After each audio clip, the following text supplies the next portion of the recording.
বিসমিল্লাহির রহমানির রহিম। প্রিয় দেশবাসী, আসসালামু আলাইকুম। গত সপ্তাহে আমি সরকারের কতিপয় নীতি আপনাদের কাছে পেশ করেছি।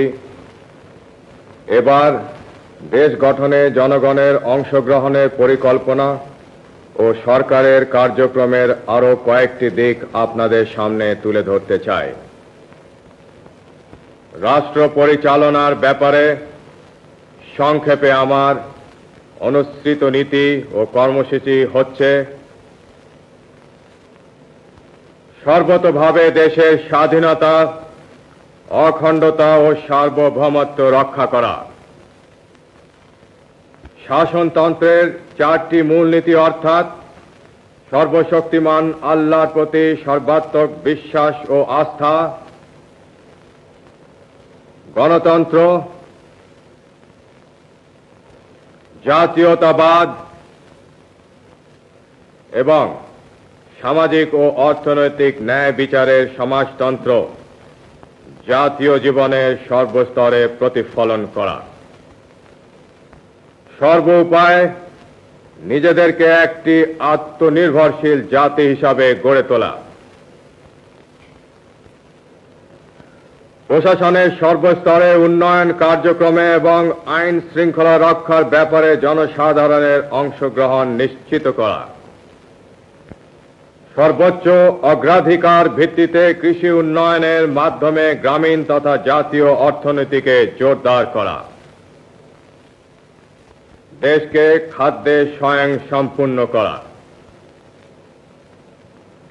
দেশে কাপড়ের উৎপাদন বাড়িয়ে সকলের জন্য অন্তত মোটা কাপড় সরবরাহ নিশ্চিত করা। কোন নাগরিক যেন গৃহহীন না থাকে তার যথাসম্ভব ব্যবস্থা করা। দেশকে নিরক্ষরতার অভিশাপ থেকে মুক্ত করা।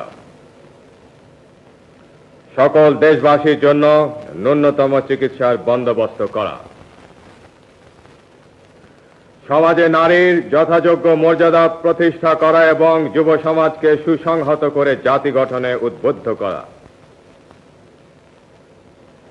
দেশের অর্থনৈতিক উন্নয়নে বেসরকারি খাতে প্রয়োজনীয় উৎসাহ দান।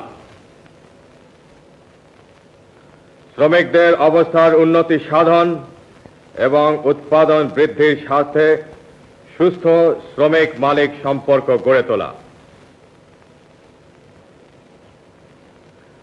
সরকারি চাকুরিজীবীদের মধ্যে জনসেবা ও দেশ গঠনের মনোবৃত্তি উৎসাহিত করা এবং তাদের আর্থিক অবস্থার উন্নয়ন করা।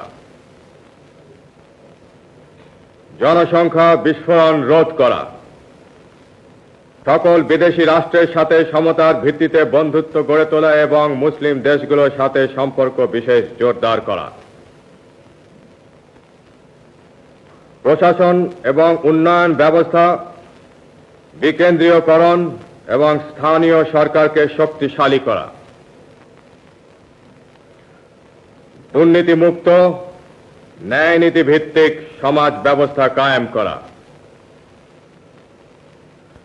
ধর্ম, বর্ণ, গোত্র নির্বিশেষে সকল নাগরিকের অধিকার পূর্ণ সংরক্ষণ করা এবং জাতীয় ঐক্য সংহতি সুদৃঢ় করা। আমার বিশ্বাস, এই নীতির ফলশ্রুতি হিসাবে ইনশাআল্লাহ দেশে সুখ ও শান্তি বিরাজ করবে এবং জাতি উন্নতির পথে দ্রুত এগিয়ে যাবে। খুদা হাফিজ। বাংলাদেশ জিন্দাবাদ।